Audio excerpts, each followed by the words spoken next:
بسم اللہ الرحمن الرحیم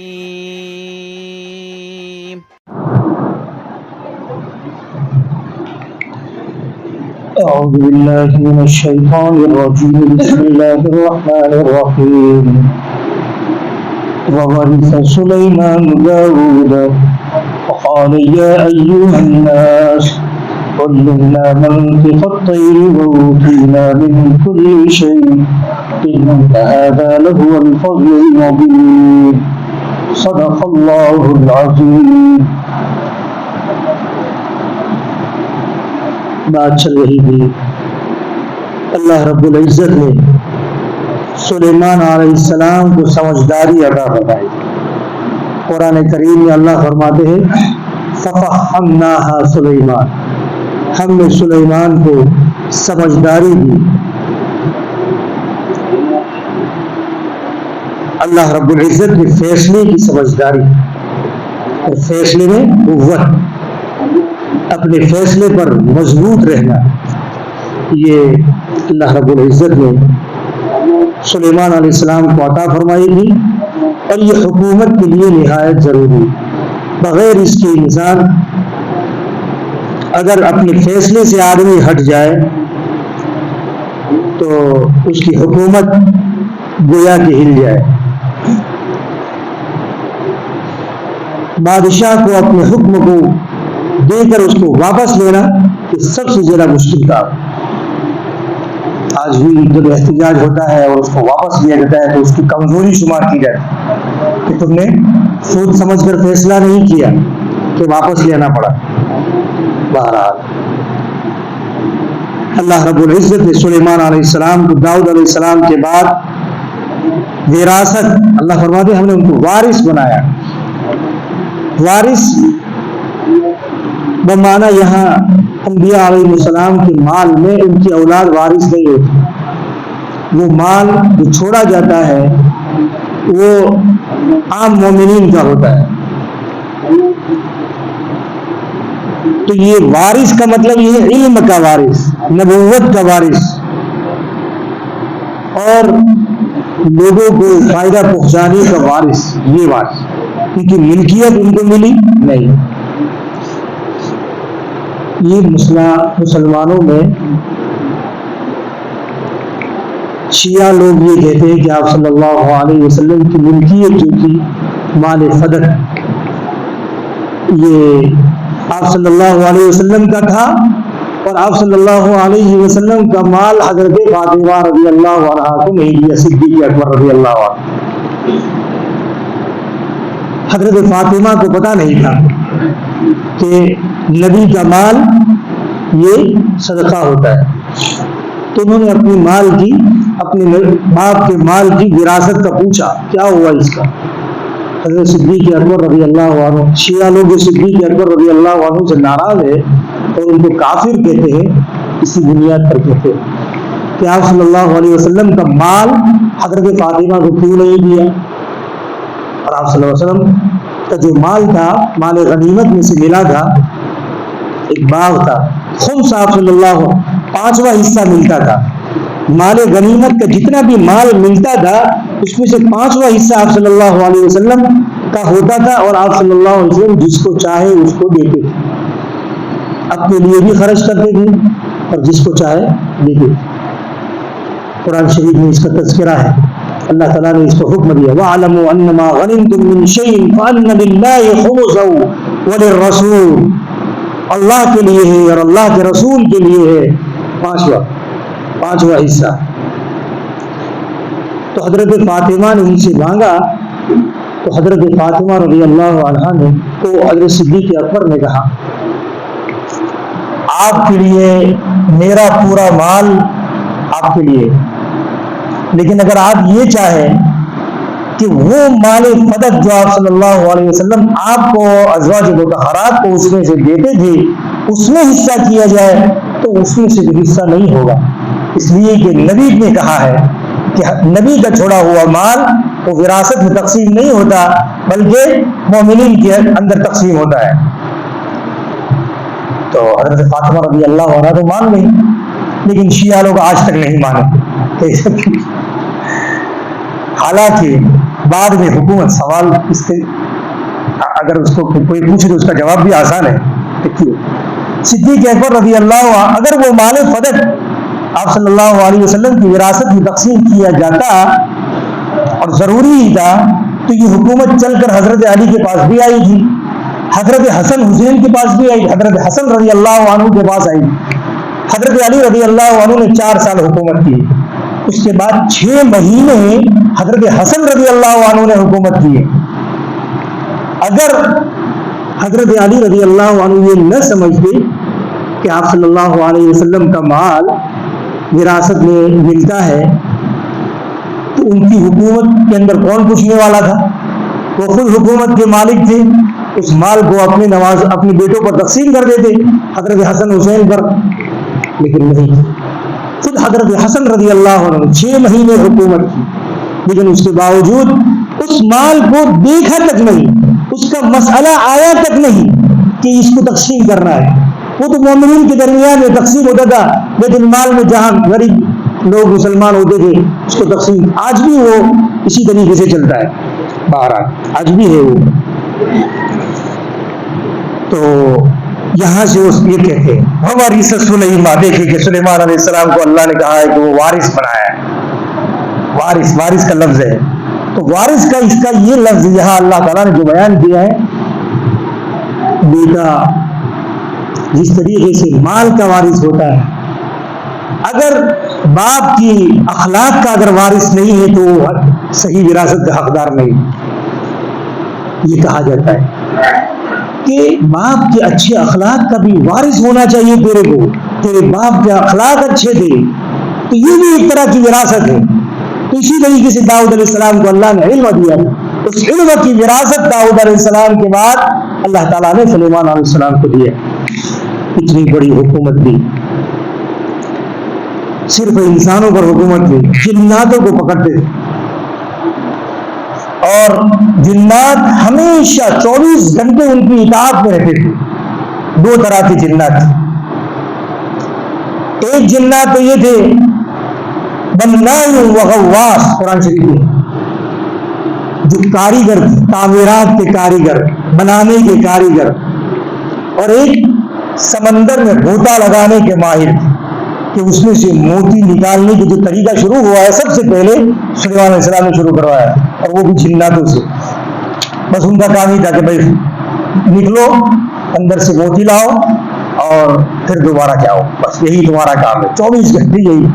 سلیمان علیہ السلام نے 40 سال تک حکومت کی, مسجد بنائی, اپنے گھر کے لیے نہیں کیے, اپنے گھر کے لیے, حکومت کے اضافے کے لیے نہیں, ان تمام موتیوں کو جمع کیا اور پتھروں کو جمع کیا, جناتوں کو لگایا, پتھر توڑو, بڑے بڑے پتھر. آج بھی آپ جا کر دیکھیں گے بیت المقدس کے اندر ایک عمارت ہے, پوری بیت المقدس تو بعد میں بنی,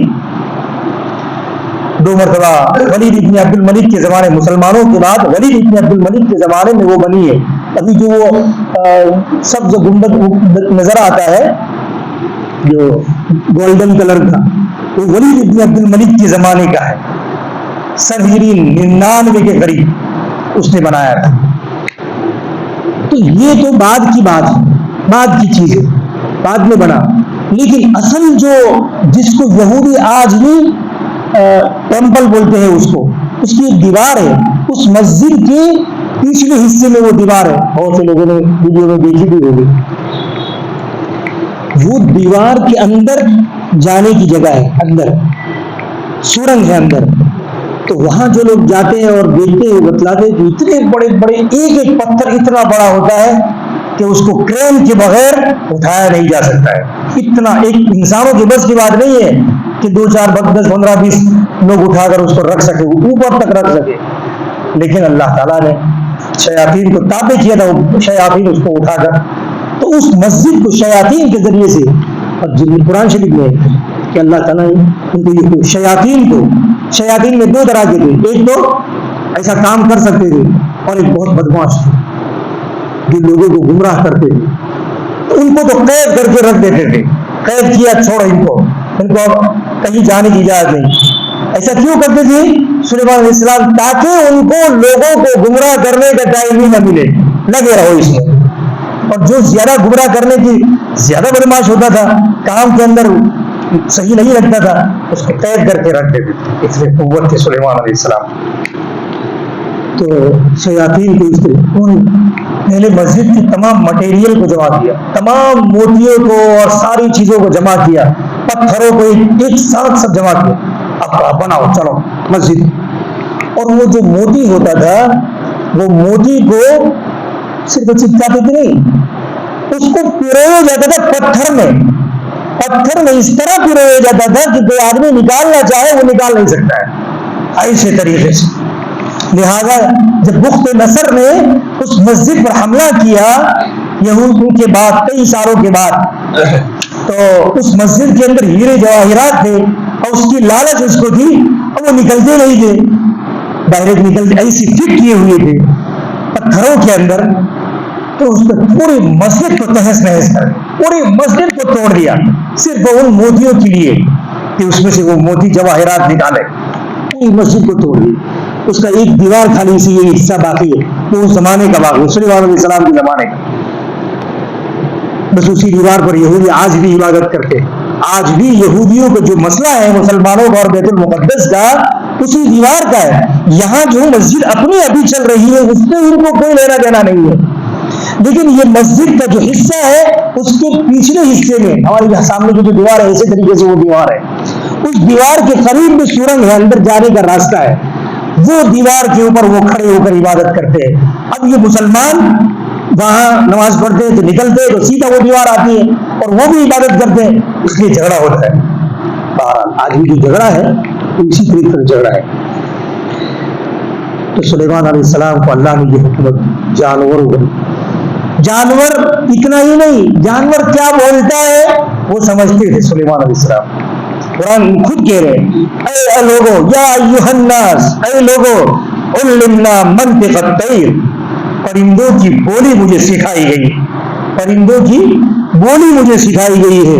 وَأُوتِينَا مِن كُلِّ شَيْءٍ، ہر چیز اللہ نے مجھے دی ہے. کوئی چیز حکومت کے لیے چاہیے اور نہ ہو ایسا ہو ہی نہیں سکتا، سب اللہ نے مجھے دیا ہے. وزیر اور مشیر اللہ نے اچھی دی. مشیر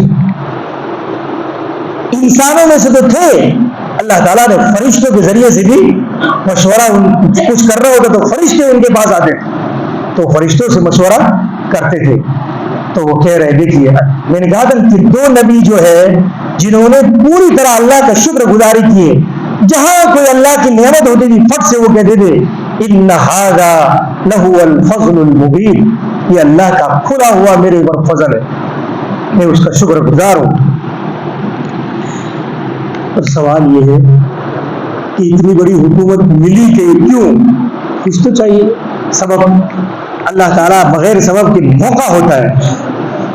انسان کی دنیا میں ترقی کا ٹرننگ پوائنٹ ہوتا ہے. وہ آدمی جانتا بھی ہے کہ میں پہلے غریب تھا، پہلے میرا کاروبار نہیں تھا، میرا یہ نہیں تھا، میں نے یہ کیا اور یہاں سے اللہ نے مجھے برکت دی. آدمی سمجھتا ہے. تو سلیمان علیہ السلام شروع میں داؤد علیہ السلام کی حکومت جو تھی وہی ان کے ہاتھ میں آئی تھی، تو وہ نارمل حکومت تھی، جیسی تھی ویسی، ایسی جنات والی نہیں تھی. تو وہ گھوڑے تھے ان کے پاس لڑائی کے لیے، جہاد کے لیے. بس نبی کا مقصد ہوتا ہے اللہ کا دین دنیا میں پھیلے، اس کے لیے جہاد کرو. جہاد کے لیے کیا ضروری ہے سب اس کو تیار کرو، ہتھیار، گھوڑے، یہ ساری چیزیں. تو ایک مرتبہ سلیمان علیہ السلام جہاد کی تیاری کے لیے گھوڑوں کو دیکھ رہے تھے. گھوڑے تھے ان گھوڑوں کو بعض جگہ لکھا 1000، بعض جگہ لکھا 5000 گھوڑے تھے، بڑے خوبصورت اور بڑے زبردست گھوڑا. اللہ تعالیٰ نے اس حدیث شریف میں آتا ہے اس کی پیشانی کے اوپر اللہ تعالیٰ نے خیر لکھ دی ہے، اس کی پیشانی کے اوپر، کہ وہ قیامت تک اس کی عظمت باقی رہے گی، قیامت تک. آج بھی لوگ گھوڑے سوار آتا ہے تو دیکھتا ہے اس کی شان اور اس کی تپکتی ہے. حالانکہ اچھی سے اچھی گاڑی میں آئے گا، اس سے زیادہ اس کی شان وہ گھوڑے پر سوار آدمی کا آتا ہے. اس کے اندر وہ شان کا اچھا گھوڑا بھی چاہیے. ایسا دو طرح ایک کھچر کی طرح گھوڑا ہوتا ہے وہ نہیں، اس کے کان کھڑے ہوتے ہیں. بہرحال اس کے اندر خیر ڈالی ہے اللہ نے. قرآن میں کہا زُيِّنَ لِلنَّاسِ حُبُّ الشَّهَوَاتِ وَالْخَيْلِ الْمُسَوَّمَةِ، نشان لگے ہوئے گھوڑے، اس کی محبت لوگوں کے دلوں میں بٹھائے رکھی. آج بھی دنیا میں کروڑوں روپے کے گھوڑے، کروڑوں روپے. تو خیر اللہ نے اس میں. تو سلیمان علیہ السلام ان گھوڑوں کی دیکھ بھال کر رہے تھے، جہاد کے لیے تیار کر رہے تھے. اب عصر کی نماز کے بعد انہوں نے یہ کام شروع کیا. اب جیسے کام شروع کیا، اب اس میں اتنے مشغول ہو گئے، تھوڑے تو تھے نہیں، بہت زیادہ، ہر گھوڑے کو دیکھ رہے تھے. تو عصر سے پہلے یہ کام شروع کیا، تو دیکھتے دیکھتے عصر کی نماز کا وقت ختم ہو گیا، سورج ڈوب گیا اور پتہ ہی نہیں چلا عصر کی نماز کا. بھول گئے، اتنے مشغول ہو گئے اس گھوڑوں میں. عصر کی نماز کا بالکل وقت ختم، ڈوبنے شروع.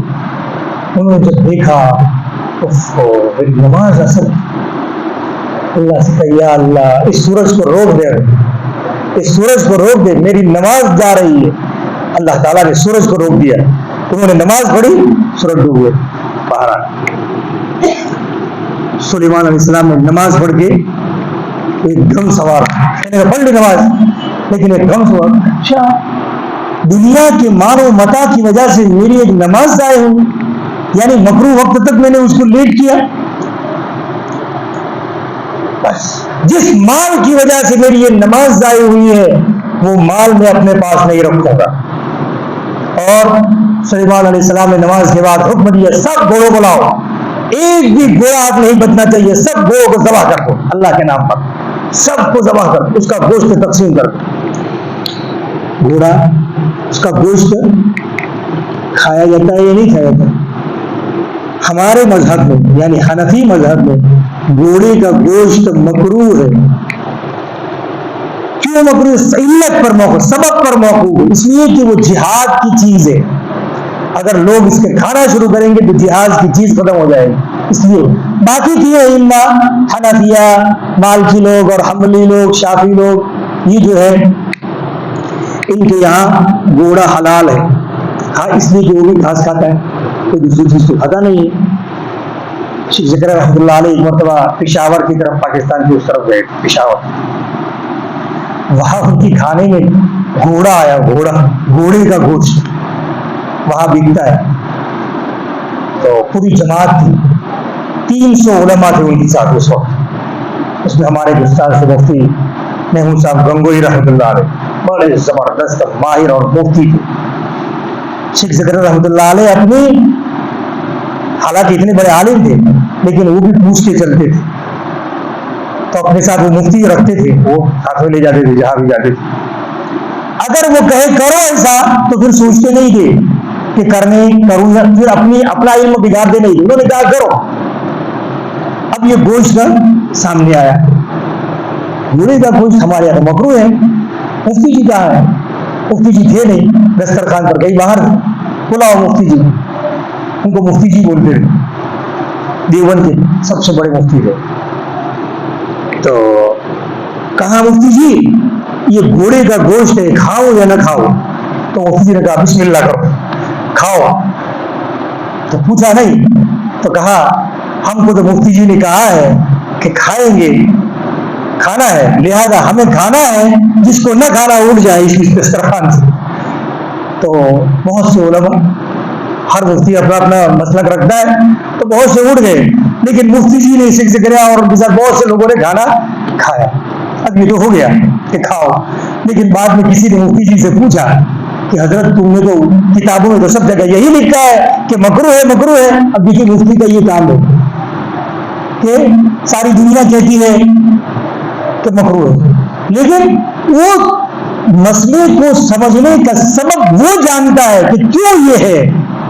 تو انہوں نے کہا مکروہ اس لیے لکھا ہے، امام صاحب نے اس کی علت بیان کی ہے کہ وہ جہاد کی چیز ہے. اب گھوڑے پر کون جہاد کرتا ہے؟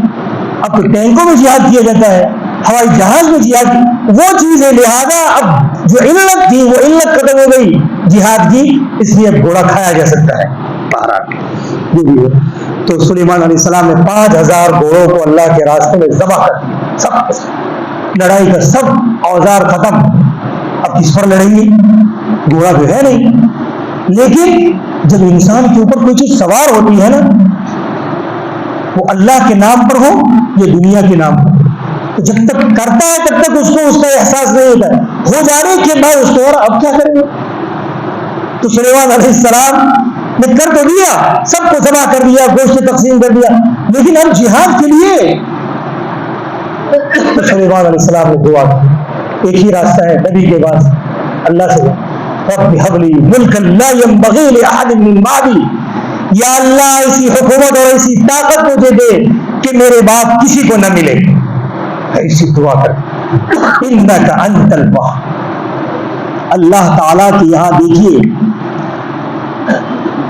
بہت سے لوگوں کو ہوتا ہے کہ میری دعا قبول نہیں ہوتی، میری دعا قبول نہیں ہوتی، میں اس کو آپ کو راستہ دکھاتا ہوں دعا قبول کرنے کا، دعا کیسے کرنی چاہیے، کیسے قبول ہوگی، یہ ایک سوال ہے۔ سلیمان علیہ السلام نے دعا کی اور ابھی ختم نہیں کی، اللہ نے کہا پھٹ سے فسخرنا له الريح تجري به الريح، ہم نے سلیمان علیہ السلام کے لیے ہوا کو مسخر کر دیا کہ گھوڑے میں بیٹھ کر وہ جاتے تھے، اب وہ تخت پر بیٹھتے ہیں بغیر کسی مشین کے، ہوا کو کہتے چلا، اب وہ ہوا ان کو اٹھا کے جہاں چاہتی ہے لے جاتی۔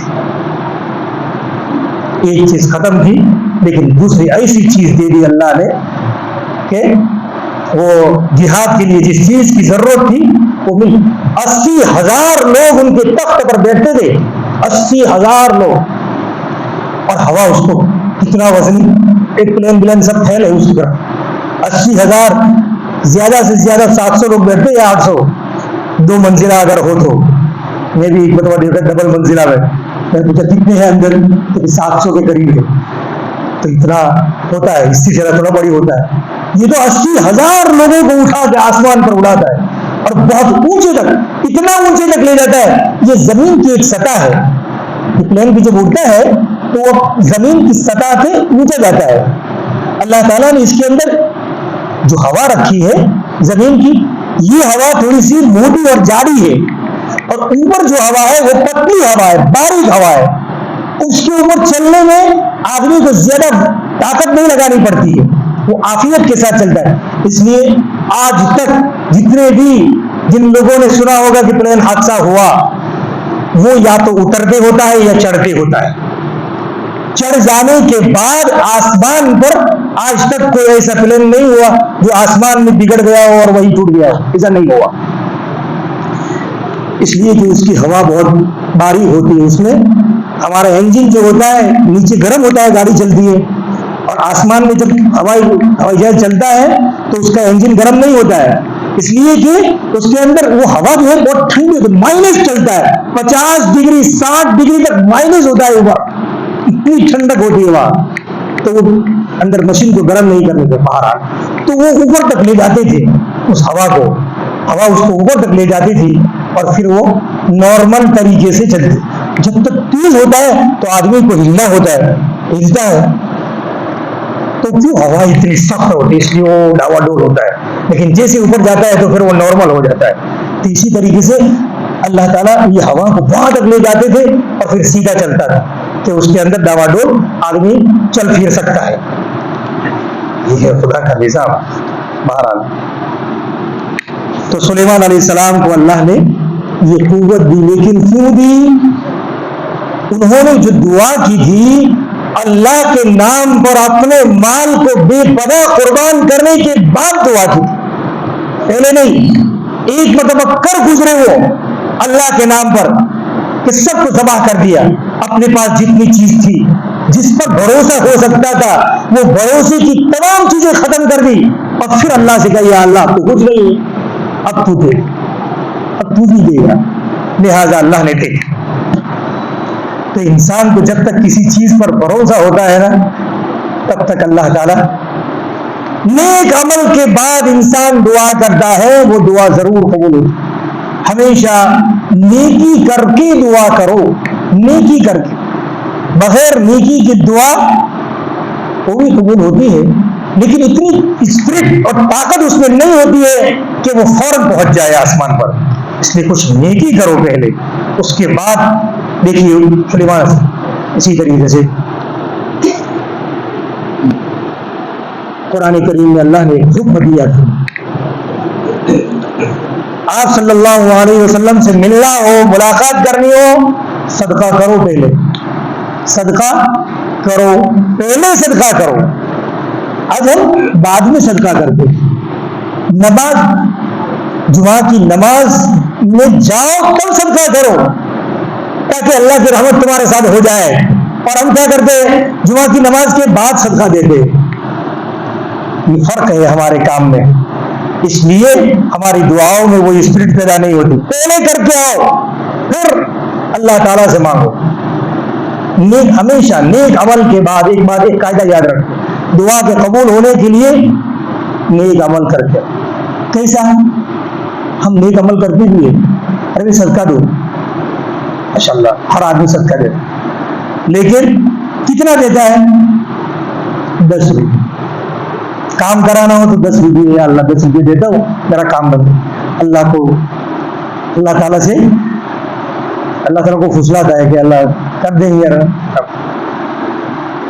لیکن لکھا ہے کتاب میں کتنا صدقہ، اتنا صدقہ دو کہ تمہارے دل پر اس کا بوجھ معلوم ہو کہ یار کتنا سارا دے دیا میں نے تم. اتنا دو، 500 1000 روپئے دو، پھر دیکھو تمہارا کام کیسے نہیں بنتا. 10 روپئے کام بنتا ہے، بنے گا دھیرے دھیرے. اب 10 روپئے جتنا اسپیڈ ہوگی، 10 روپئے جتنی اسپیڈ ہوگی، لیکن 1000 روپئے دے دیے تو اس کی اسپیڈ 1000 روپئے جتنی ہوگی. ہاں، اس لیے جتنا تم کرایہ خرچ کرتے ہو ایسی ٹرین ملتی ہے. جتنا کرایہ خرچ کرتے ہو، لوکل ہے 50 میں سے 25 لیا ہے انسان کہ کوئی بیٹھا نہیں ہے، لہٰذا 25 پہ لے آؤ تو ٹرین کا کرایہ 25. اب وہ دھیرے دھیرے آرام سے بروڑا پہنچائے گی. لیکن وہی کرایہ اگر بروڑا سے دہلی جانا ہے تو دورندو میں اگر تم ٹکٹ کٹاؤ گے تو 2-4 اسٹیشن کے بعد تو تمہیں دہلی پہنچا دے گا. اور اس سے ہوائی جہاز کا ٹکٹ 7000 روپئے کا کٹاؤ، ارے آدھے پونے گھنٹے میں دہلی میں. تو تمہاری جیب پر جتنا بوجھ پڑتا ہے اتنا جلدی تم پہنچتے ہو. اسی طریقے سے اللہ تعالیٰ کے یہاں تمہاری یہ دعا، جتنا تمہارے جیب پر صدقے کا بوجھ پڑے گا اتنا ہی اسپرٹ سے وہ دعا قبول ہوگی. تمہارے دل کو اور تمہارے نفس کو بوجھ ہونا چاہیے. یعنی اس کا مطلب کیا ہے؟ اس کا مطلب ہے کہ اپنے نفس کے خلاف کرو. تمہارا نفس چاہتا ہے کہ نہیں دینا یار، اتنا ذرا تھوڑا چلے گا، لیکن نہ زیادہ دو. کیوں تو چاہتا؟ اپنے نفس کے خلاف کرو تو جا کر اللہ ملے گا، تو کھٹ سے دعا قبول ہوگی. بہرحال حدیث شریف میں بھی آتا ہے کہ نیک عمل کے واسطے سے دعا قبول ہوتی، نیک عمل کے واسطے سے دعا، لیکن وہ خالص اللہ کے لیے چاہیے. ہاں، خالص اللہ کے لیے. کبھی زندگی میں اس کا تذکرہ نہ کسی نے کیا، کسی سے کیا ہو، اور نہ اپنے دل پر کسی کے کہنے کا خدشہ بھی گزرا ہو کہ میں نے کسی کو کہوں میں نے ایسا کیا. جب ماشاء اللہ کہتے لیکن کیا بھی دیتے تو پھر وہ اس کا اثر کم ہو جاتا ہے. بنی اسرائیل میں مشہور قصہ ہے، بخاری شریف کا قصہ ہے کہ 3 لوگ جنگل میں گئے تھے اور بارش تیز ہو گئی. اب بارش میں گوفے پر کھڑے ہو گئے اور بارش سے بچنے کے لیے، اور اسی میں تیز ہوا، طوفان، تو اوپر سے پتھر گرا، ایک چٹان گری، اور وہ جو گوفے کو جہاں کھڑے تھے اسی کے سامنے آ کر گری. اس طریقے سے گری کہ دروازہ بند ہو گیا، باہر نہیں جا سکتے. اتنا بڑا پتھر تھا کہ 3 مل کر اس کو ہٹا نہیں سکتے تھے. اب تو انہوں نے سوچ لیا کہ اب موت کے سوا کوئی راستہ نہیں. تو پھر آپس میں مشورہ کیا. 3 ہوتے ہیں تو پھر ایک دوسرے سے ہمت، ایک آدمی مرتا ہے تو آدمی کو سمجھ میں نہیں آ رہا کیسے مروں، اور 3 ہوتے، 2 ہوتے تو آپس میں مشورہ کر کے مرتے کہ جب مرنا تو پہلے ایسا کر تو لو شاید ہمارا کام بن جائے. تو اس نے کہا، تینوں میں سے مشورہ میں یہ ہوا کہ کوئی نہ کوئی جس نے کوئی نیکی کی ہو اس نیکی کے واسطے سے دعا کرو. تو اللہ تعالیٰ ہمارا یہ راستہ کھولے گا. ایک نے دعا کی کہ یا اللہ میرے ماں باپ بوڑھے ہیں, اپنے ہاتھ سے نہ کھا سکتے, نہ پی سکتے, نہ چل سکتے. میں روزانہ اپنی بکریوں کا ریوڑ جنگل میں لے جاتا تھا اور گھر جا کر اپنے بچوں اور بیوی سے پہلے اپنے ماں باپ کو دودھ پلاتا تھا اپنی بکریوں کا. جب تک وہ نہیں سو جاتے تھے تب تک میں اپنے بچوں اور بیویوں کو نہیں پلاتا تھا. یہ ہے فرما برداری, یہ ہے اللہ کو بڑی پیاری ہے.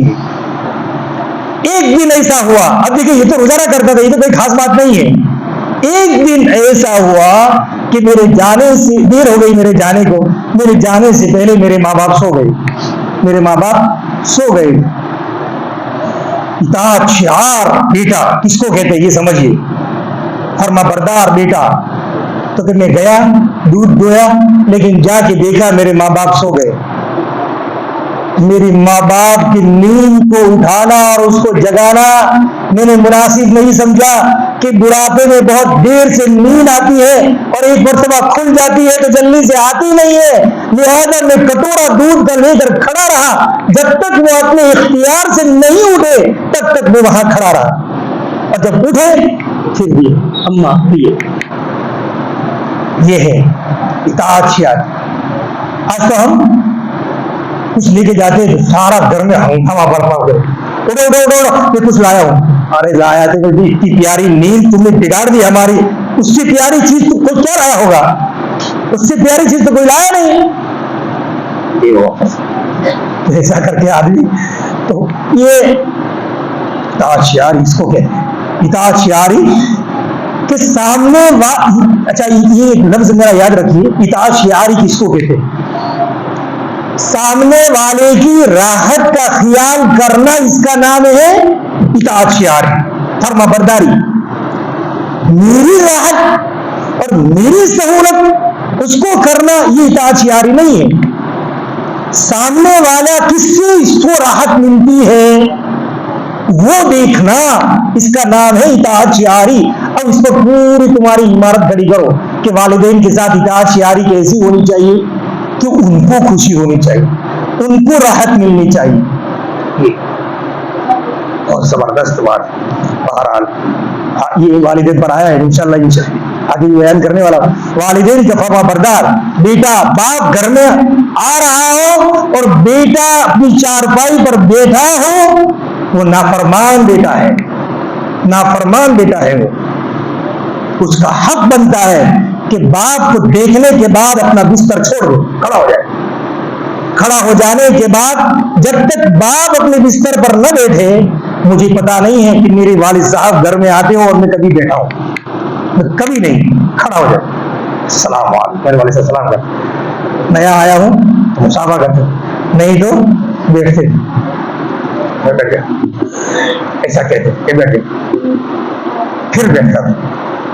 اس کا نام ہے فرما برداری. باپ کو خوشی ہوتی, میرے آنے سے میرے بیٹے کو خوشی ہوئی, میرے آنے سے, اور وہ پڑا ہے بیر لمبے کر کے, تو اس کو کیا ہوگا؟ بدھو کو کچھ اثر نہیں ہے کہ اس کا باپ اس کے گھر میں آیا ہے, پڑا ہے. تو فرما بردار نہیں ہے, کھڑے ہو جاؤ تم. السلام علیکم, پانی پینا ہے.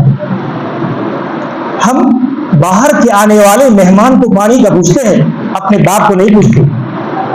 یہ ہماری حالت ہے. کوئی احسان تمہیں کام نہیں دے گا. اپنے گھر کے لوگوں کو تم اپنے گھر کے لوگوں کو خوش کرو. یہ ہے تمہارے اس نے یہ جیسے ہی کہا کہ میرے باپ کے ساتھ میں نے ایسا کیا تھا, تھوڑا سا تیسرے حصے کا پتھر ہٹ گیا, تیسرے حصے کا پتھر جگہ ہو گئی, لیکن بالکل نہیں جا سکتے تھے.